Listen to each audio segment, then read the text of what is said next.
Musim haji segera dimulai. Kloter pertama jemaah asal Indonesia dijadwalkan berangkat awal Mei 2025 ke Tanah Suci. Tapi, ada yang harus menunda keberangkatannya tahun ini. Ratusan calon haji asal Kabupaten Lumajang, Jawa Timur gagal berangkat ke Tanah Suci.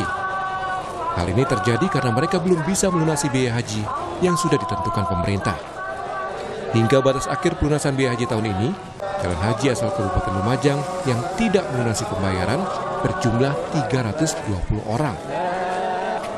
Hal ini karena ada sejumlah kendala, diantaranya kondisi kesehatan yang kurang baik dan belum ada dana untuk melakukan pelunasan. Nantinya 320 calon haji yang gagal berangkat tahun ini akan ditunda tahun depan. Jadi ada sekitar 320 jamaah yang tidak bisa melunasi, baik itu reguler dan lansia serta cadangan. Nah ini nanti alhamdulillah untuk Kabupaten Lumajang ada di kloter 36, 37 dan 38. Sementara sebanyak 11 jemaah calon haji asal Balikpapan gagal berangkat karena berbagai faktor. Kementerian Agama Kota Balikpapan mencatat tahun ini ada sebanyak 507 jemaah calon haji dan 25 jemaah calon haji kuota tambahan untuk lansia. Namun ada 11 jemaah calon haji dari kuota tambahan lansia yang gagal berangkat di tahun ini, antara lain akibat masalah kesehatan, tidak adanya pendamping, dan tidak melakukan pelunasan. Sesuai aturan, jemaah calon haji yang gagal berangkat akan diikutkan pada kloter tahun berikutnya atau dikenakan penarikan berkas. Jumlah keseluruhan jemaah haji Kota Balikpapan 532 jemaah haji. Kemudian dari kota tambahan yang 25 tadi itu kita bisa memberangkatkan itu hanya separuhnya saja. Jadi ada tersisa 11 orang jemaah haji yang tidak dapat melunasi dikarenakan sakit, terus belum cukup dananya atau belum cukup juga masa pemberangkatannya, kemudian menunggu mahram atau pendampingan. Segala persiapan termasuk asrama haji embarkasi Surabaya, Jawa Timur terus berbenah dan menyiapkan sarana prasarana. Salah satunya dengan memasang mesin X-ray dan metal detektor yang berfungsi memeriksa tas dan koper bawaan jemaah calon haji. Pemeriksaan barang bawaan jemaah dilakukan saat jemaah masuk dan keluar asrama haji embarkasi Surabaya. Jemaah juga dilarang membawa barang yang membahayakan penerbangan, seperti benda cair dengan batas tertentu, senjata tajam, dan korek api. Sementara di Jakarta, Gubernur Pramono Anung mengukuhkan 120 petugas penyelenggara ibadah haji PPIH Jakarta 2025. Pramono berpesan kepada petugas haji untuk menjaga kesehatan supaya bisa memberikan pelayanan terbaik bagi jemaah. Sebanyak lebih dari 7.900 jemaah calon haji asal Jakarta akan diberangkatkan dalam 19 kloter ke Tanah Suci. Pemberangkatan pertama dijadwalkan 1 Mei 2025. Tadi secara khusus saya berpesan kepada para petugas haji untuk bisa memberikan pelayanan yang terbaik bagi jamaah haji yang dari Jakarta. Dan jangan sampai petugas haji malah merepotkan dari sisi kesehatan, pelayanan, dan sebagainya. Untuk itu mudah-mudahan penanganan Jakarta yang sudah berulang kali menyelenggarakan acara yang seperti ini berjalan lancar dan haji semuanya bisa berjalan baik dan mabrur. Dari Arab Saudi, Menteri Agama menemui petugas haji di tengah pelaksanaan ibadah umroh di Masjidil Haram Mekah. Menak berharap petugas bisa memberikan pelayanan terbaik bagi jemaah haji Indonesia. Menteri Agama Nasaruddin Umar meminta petugas haji memberikan layanan dengan tulus dan selalu menjaga kedisiplinan selama bertugas di Arab Saudi. Mendampingi mereka, orang yang ikhlas itu tidak pernah marah. Anggaplah yang menjengkelkan itu wajah Allah juga kan. Anggaplah orang yang menghibur kita itu, memuji kita itu wajah Allah juga. Kekompakan teman-teman, jangan suka menjelek-jelekkan temannya sendiri, jamaah dan sebagainya. Telan dalam hati kalau kita misalnya dikritik orang jamaah, ya alhamdulillah kalau kritikannya benar, ampuni saya berarti aku yang salah. Tapi kalau itu hanya spontanitasnya, kekeliruannya dalam menilai, ampuni dia karena pasti itu dia yang salah. Sejak Senin, ratusan petugas penyelenggara ibadah haji PPIH 2025 tiba di Tanah Suci. Mereka melaksanakan ibadah umroh terlebih dahulu di Masjidil Haram Mekah sebelum disebar ke daerah kerja masing-masing. Iringan zikir dan doa pun menemani petugas melaksanakan salah satu rangkaian ibadah umroh. Petugas selanjutnya akan disebar ke daerah kerja Madinah dan bandara untuk menyambut kedatangan calon jemaah haji Indonesia kloter pertama gelombang 1 di Tanah Suci. Tim Liputan, Kompas TV.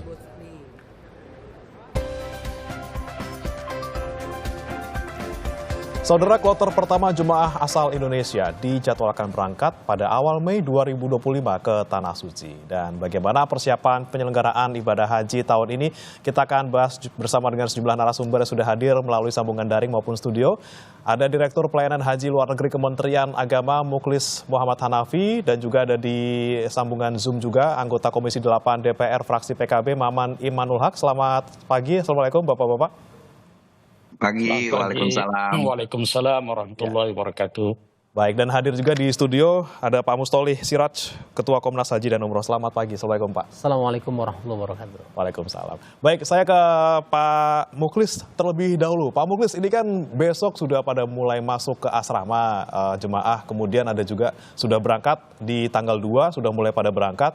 Bagaimana Pak sejauh ini persiapan untuk haji tahun ini? Alhamdulillah, persiapan haji tahun ini terus dimatangkan ya secara menyeluruh, baik di dalam negeri maupun di luar negeri.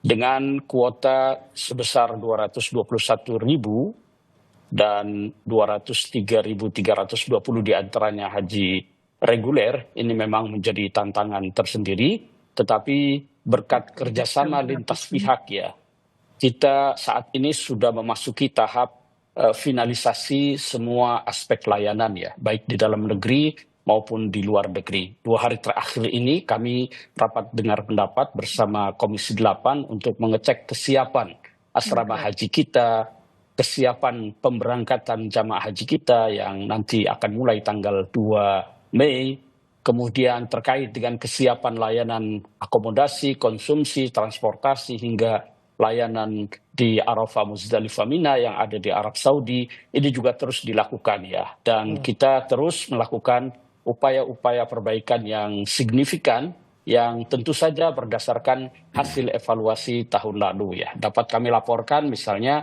sampai saat ini proses pemvisaan jamaah haji kita ini masih terus berlangsung, sudah mencapai 80%. Sementara pelunasan jamaah haji kita masih terus berlangsung, perpanjangan sampai tanggal 2 Mei nanti. Dan dari jamaah berhak lunas itu sudah adalah 183.000 ya. Dari cadangan itu sudah ada 27.000 yang melunasi, sehingga total kita dari jamaah berhak lunas dengan jamaah cadangan itu sudah 212.000 ya. Ada surplus. Kita berharap tahun ini penyerapan kuota bisa lebih maksimal ya.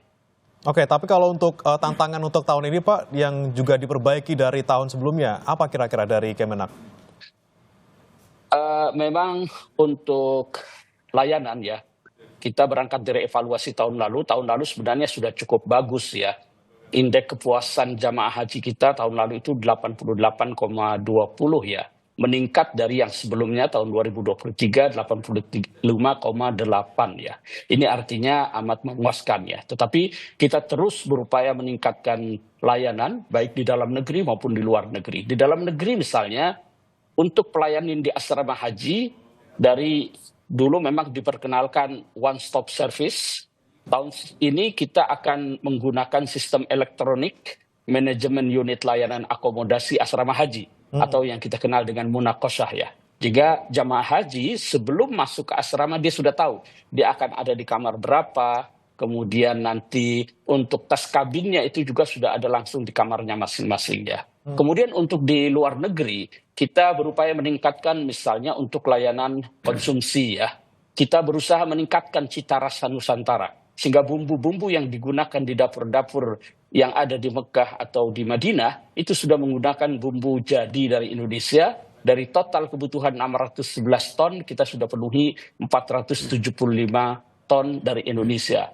Kemudian juga termasuk makanan siap saji yang akan disajikan nanti saat di hari-hari puncak Arafah, Muzdalifah, Mina, kemudian hari-hari padat dari tanggal 7 sampai tanggal 15 Dzulhijjah, di mana akses distribusi itu sangat sulit ya. Kalau produksinya memungkinkan, tapi distribusi di tengah kepadatan hari-hari itu, maka kita meningkatkan tahun ini makanan siap saji. Ini juga diharapkan makanan itu datang tepat waktu dengan kualitas yang terjaga. Kemudian untuk program di skema di Arafah, Muzdalifah, Mina, ini juga tahun lalu untuk mengurai kepadatan di Muzdalifah, mempercepat pergerakan di Arafah ke Mina, itu sudah diterapkan murur ya. Tahun ini kita akan lakukan penguatan. Ditambah inovasi baru untuk mengurai kepadatan yang ada di Mina, tahun ini kita sudah memprogramkan yang namanya tanazul. Jadi jamaah haji itu diperkenankan berhak untuk tidak menggunakan hak mereka di tenda Mina, mereka kembali ke hotel dan nanti tinggalnya di hotel, dan mereka itu dekat hotelnya dengan jamarat antara 1 sampai 3 kilo ya. Jadi ada diversifikasi skema pergerakan yang kita harapkan dapat lebih mengurai kepadatan dan mempercepat pergerakan saat Arafah, Muzdalifah, Mina. Oke, antisipasi. Kemudian lanjutkan, silakan Pak. Memang tahun ini ada tantangan tersendiri ya, terutama terkait dengan cuaca ya. Karena puncak ke musim haji tahun ini di awal Juni yang akan datang itu cuaca masih cukup ekstrim ya. Biasa di Arab Saudi dan Timur Tengah lainnya itu antara 45 sampai 48 derajat Celcius ya. Kemudian tantangan lainnya adalah mulai tahun ini ada perpindahan layanan ya. Dari yang semula hanya satu muassasah atau satu syarikah yang biasa menangani jamaah Asia Tenggara, tahun ini layanan jamaah haji kita itu disebar ke 8 syarikah. Syarikah itu adalah perusahaan penyedia layanan. Tentu tantangannya bagi kami adalah bagaimana membangun sinergi, bagaimana membangun standarisasi pelayanan 8 syariakah yang beragam ini ya. Ini di antara tantangan yang kita hadapi. Kemudian terkait dengan dam yang biasa dilaksanakan oleh jamaah haji kita, karena mayoritas jamaah haji kita itu melaksanakan dengan model tamattu, sehingga ada kewajiban untuk membayar dam.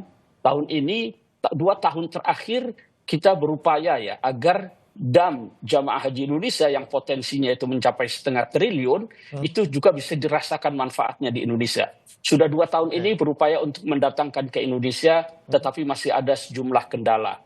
Dan alhamdulillah dalam kajian-kajian hukum Islam terakhir ini muncul wacana dimungkinkan untuk menyembelihnya di tanah air ya. Ini masih terus dimatangkan. Kalau ini nanti mendapat restu dari para ulama ormas Islam, ini tentu manfaatnya akan langsung dirasakan oleh masyarakat Indonesia. Tentu saja biasanya kita memulai dengan petugas dulu, sementara untuk jamaahnya diberikan pilihan. 2 tahun terakhir ini kita bekerja sama dengan Basnas. Tahun ini pun juga kita akan laksanakan untuk penyembelihan dam agar manfaatnya bisa lebih dirasakan oleh masyarakat kita yang membutuhkan.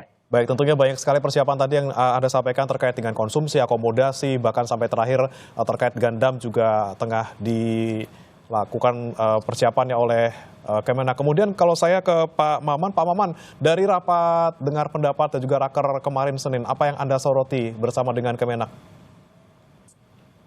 Ya, kami di DPR melihat bahwa pelaksanaan haji tahun ini optimis akan berhasil dengan baik. Ada beberapa indikator. Yang pertama dari pihak Arab Saudi, kita melihat ada keseriusan dari pihak Arab Saudi untuk menyelenggarakan haji ini secara terbuka.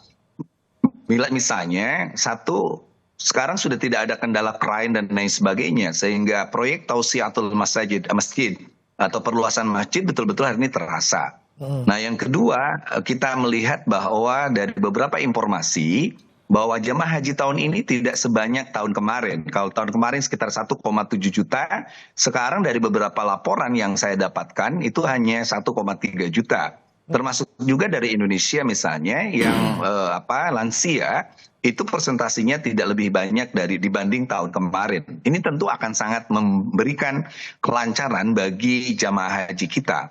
Di samping itu pula masukan-masukan kami sebagai panja haji misalnya di beberapa tahun ke belakang, kita minta Arab Saudi untuk menjadikan billboard dan beberapa papan-papan informasi itu lebih diisi oleh misalnya berapa cuaca hari ini, berapa kecepatan angin, bagaimana yang diperlukan oleh jamaah dan lain sebagainya. Ini pun sudah menjadi perhatian dari pemerintah Arab Saudi.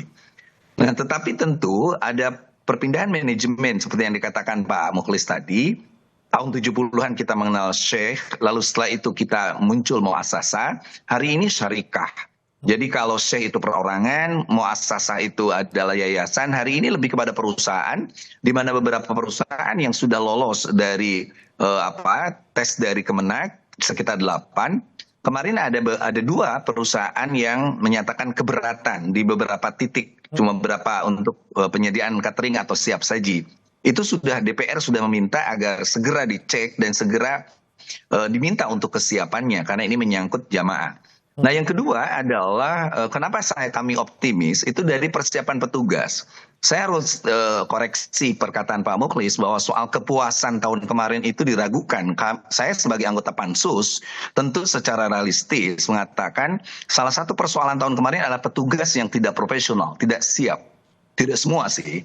Tetapi tahun ini petugasnya sangat-sangat profesional, amanah. Lalu ada tes yang sampai 3-4 kali ujian. Ini tentu menjadi hal catatan penting sehingga saya tanya beberapa teman misalnya, kok kamu belum dipanggil, kok belum ada kepastian. Kami diuji lagi. Sehingga pembicaraan saya dengan Menteri Agama waktu kita bertemu di Bandung misalnya, beliau katakan bahwa yakinkan petugas-petugas itu harus betul-betul ikhlas dan bertanggung jawab. Makanya saya apresiasi petugas yang kemarin berangkat, lalu sudah melakukan umroh, bahwa kemabruran kalian sebagai seorang petugas itu dilihat dari pelayanan kepada tamu-tamu Allah Subhanahu wa taala.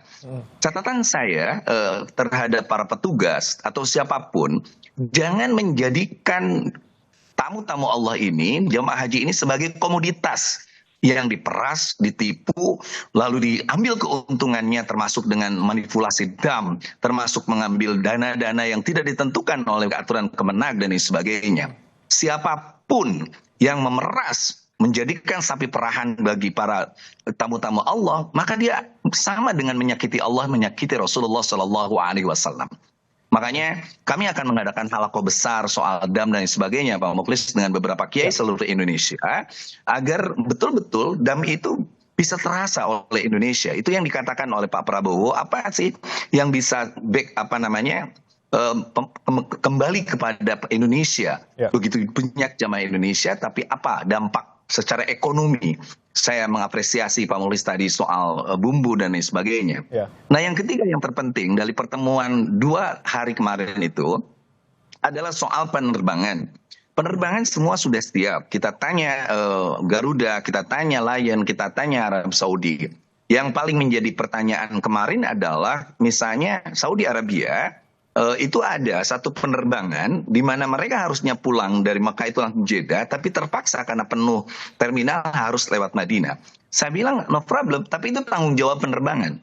Itu penanggung jawab penerbangan. Apapun kontraknya itu adalah jamaah dibawa dari Indonesia dan harus kembali ke Indonesia, ke tempat dia berangkat. Itu aja kontraknya dilihat. Jadi jangan terlalu dipikirkan apakah harus kembali ada uang dan lain sebagainya. Nggak ada, karena sudah diketok karena kontrak dan lain sebagainya. Yang kedua adalah embarkasi. Beberapa embarkasi hari ini terlihat lebih siap daripada tahun kemarin. Tahun kemarin saya datang ke beberapa embarkasi, misalnya ke Indramayu, di mana ada beberapa fasilitas yang belum siap, termasuk fasilitas air. Lalu juga Solo, ketika saya di Solo misalnya ada jamaah yang dia sudah sampai di embarkasi, tapi ternyata dicek kesehatan, itu ternyata tidak layak terbang dan dia terpaksa harus balik ke rumah. Ini kan secara psikologi kasihan kepada jamaah seperti itu.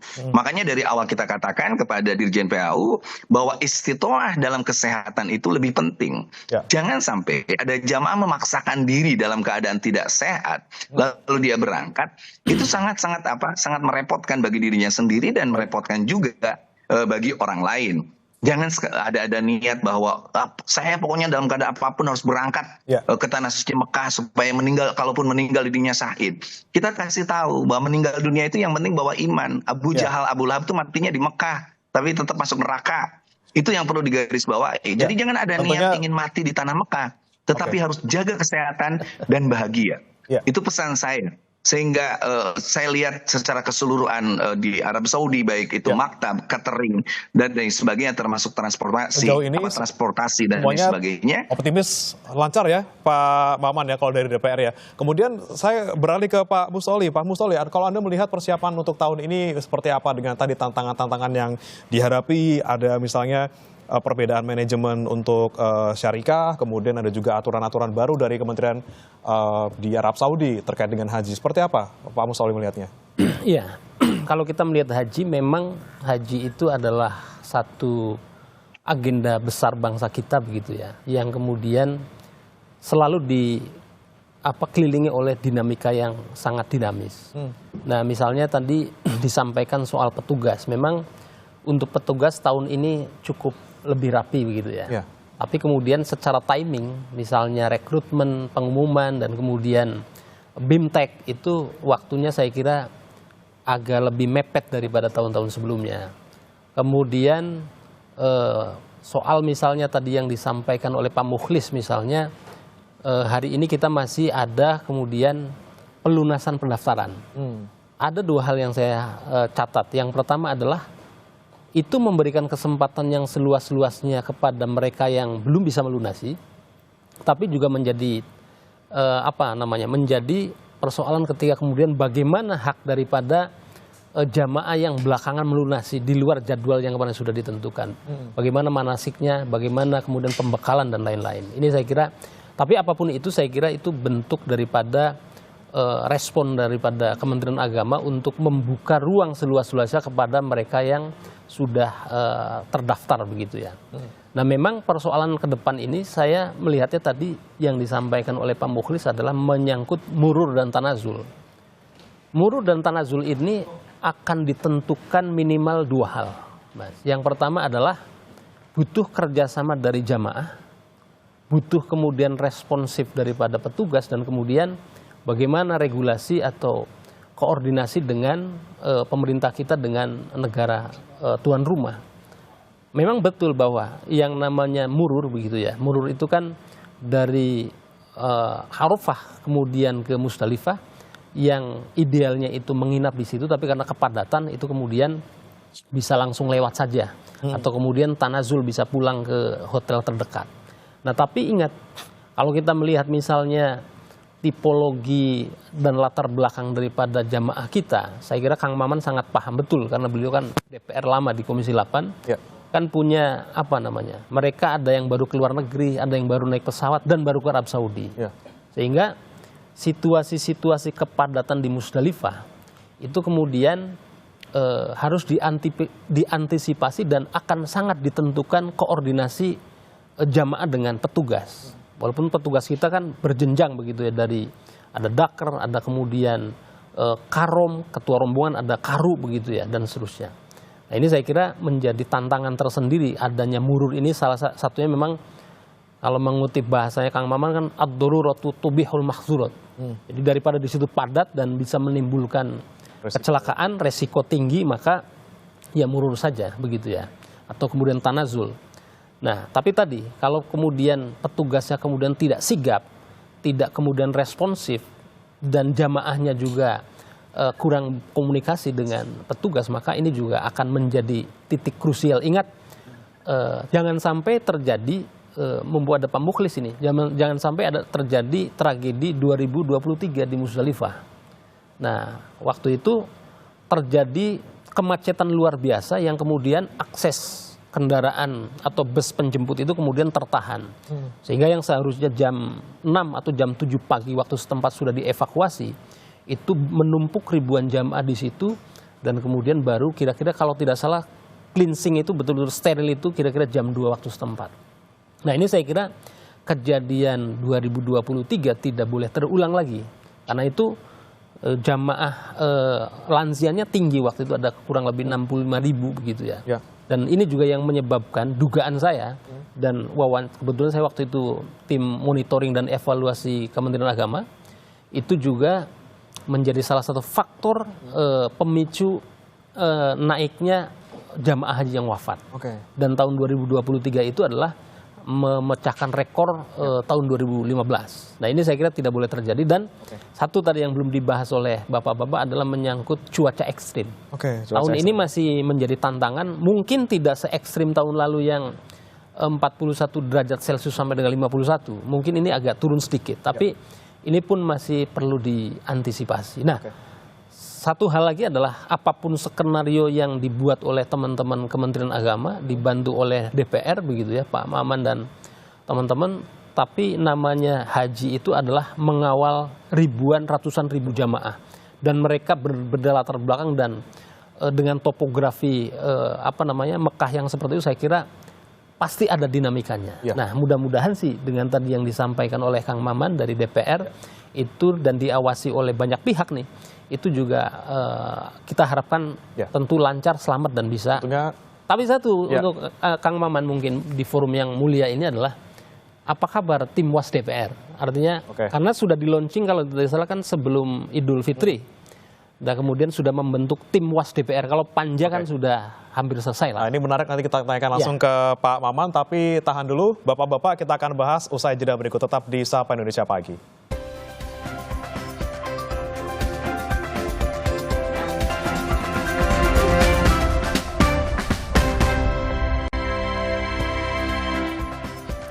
Anda masih di Sapa Indonesia Pagi, saudara. Kita bahas kembali terkait dengan persiapan haji tahun ini bersama dengan 3 narasumber kami. Ada Pak Muklis dari Kemenak, kemudian Pak Maman dari DPR, dan juga Pak Mustolih dari Komnas Haji dan juga Umroh. Tadi menyambung pertanyaan sebelum break ke Pak Maman dulu. Pak Maman, seperti apa tim Was DPR nanti ketika bertugas baik di sini maupun nanti di Tanah Suci, Pak? Ya, kebetulan sekarang sedang revisi Undang-Undang Haji. Pengawasan haji itu akan menjadi bagian penting dari substansi dari undang-undang itu, dan itu tidak terdiri bukan hanya DPR tapi melibatkan juga masyarakat. Itu lebih kepada bagaimana pelayanan haji yang betul-betul kata Pak Mustolih tadi selalu dinamis. Kita optimis tahun ini begitu lancar ya, karena misalnya Arab Saudi sudah mengosongkan dari umroh itu sekitar sebulan lebih malah. Beda dengan tahun kemarin. Tahun kemarin kita masih bisa papasan. Kita haji yang umroh masih ada di sana gitu. Nah, ini menjadi bukti bahwa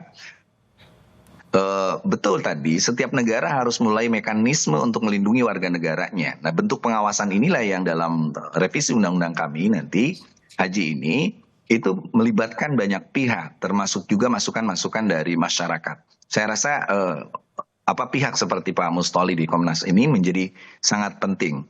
Nah, yang kedua termasuk juga komunikasi dengan pihak Arab Saudi.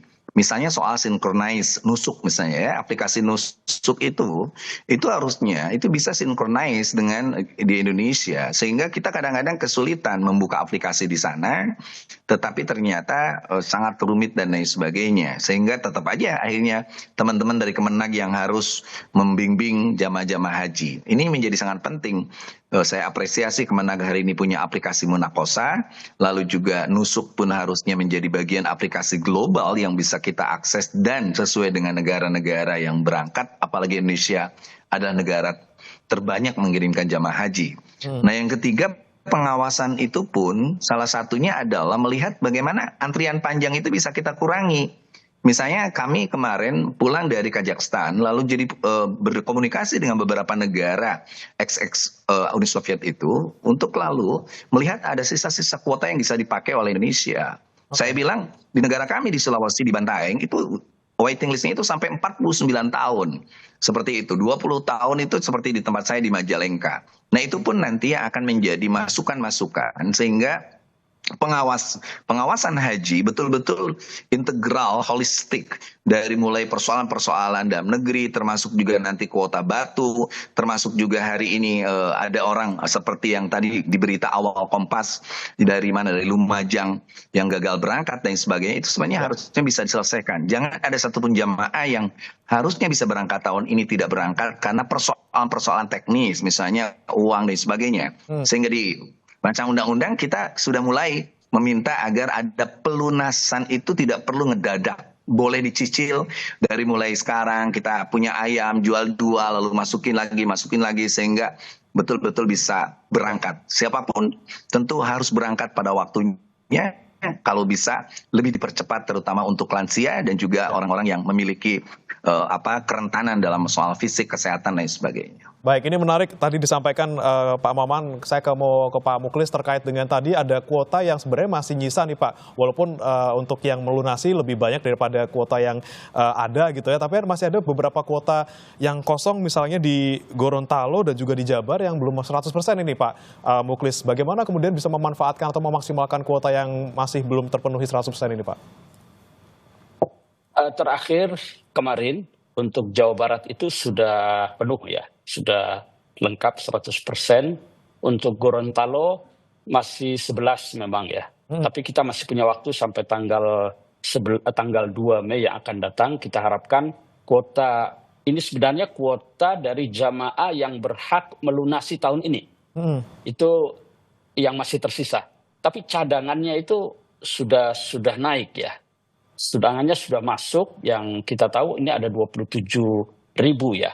Dan soal manasiknya juga Pak Mustoli tidak perlu dikhawatirkan karena mereka juga sudah mulai diikutkan ya untuk yang cadangan ini. Sampai pun yang cadangan ini kita sampaikan kepada mereka, Anda harus siap berangkat sewaktu-waktu.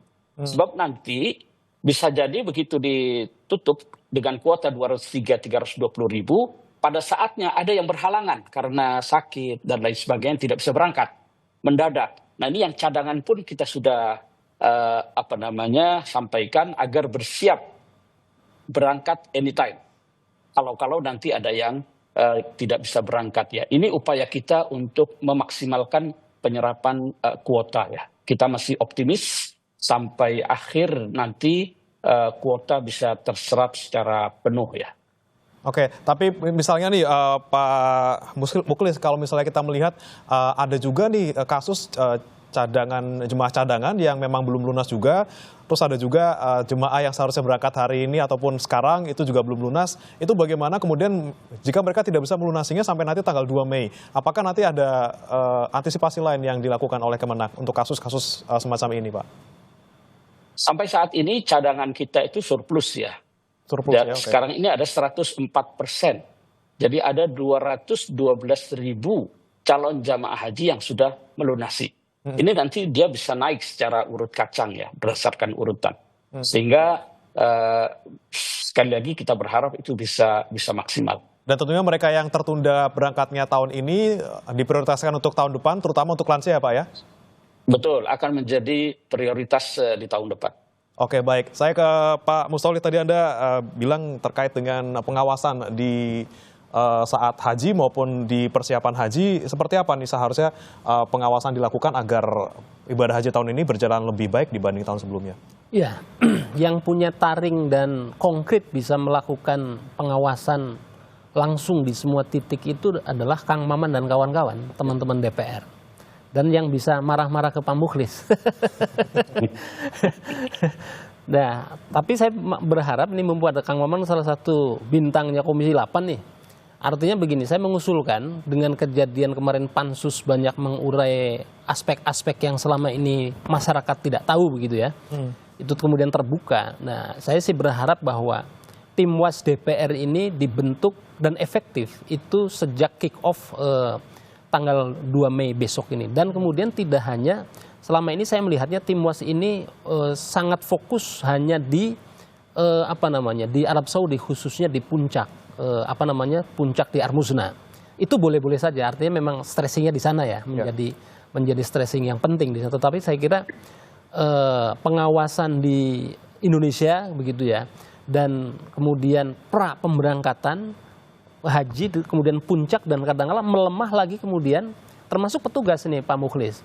Itu petugas itu juga mulai melemah ketika sudah Armuzna, sudah Arafah, sudah Musdalifah, sudah lempar Jamarot, bisa turun. Ya. Karena memang giroh di sana juga begitu. Nah ini yang kemudian menjadi kadang-kala, khususnya tadi teman-teman Tinbas ini agak melemah juga di situ. Nah padahal namanya penyelenggaraan ibadah haji itu dari, tentu kalau proses dari pembahasan BPIH, pembahasan rapat-rapat kita tahu semua lah di DPR itu. Tapi ini menjadi agenda sangat penting. Dan kemudian tadi yang disampaikan bahwa ini akan banyak juga dugaan saya punya prediksi, karena Arab Saudi tadi dibilang Kang Maman memang mengeluarkan aturan yang sangat ketat pada tahun ini begitu, dan sterilisasi wilayah Ar-Muznah khususnya di Mekah begitu ya, itu sudah dilakukan jauh-jauh hari.